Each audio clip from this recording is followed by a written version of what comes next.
Alright, well, I decided to replace the wheel hub assemblies, or wheel bearings, on the front of this Lumina.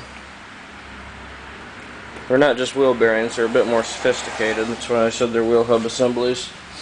I already got the passenger side all done. No real problems. It took quite a while. Had some very reluctant bolts, but it's all done.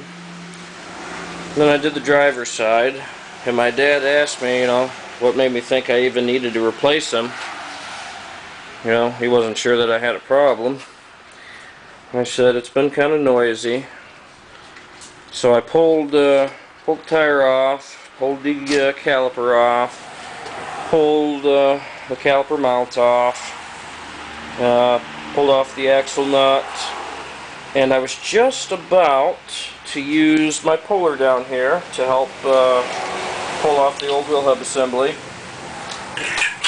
And then the entire front of it just fell right off. The bearing disintegrated and fell into pieces.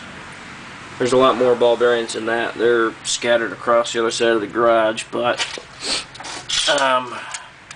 I would definitely say that, yeah, I had a problem and they needed replaced. So, just wanted to make a short movie showing that. Now I gotta get back to work. Normally I would have used the puller and it would have hooked to the front of the hub assembly here where the studs were, and it would have pulled it off, this whole piece. But since this all snapped off and disintegrated, I've got to try and pull the back of it off somehow. So, anyway, just a short movie showing how much fun I'm having.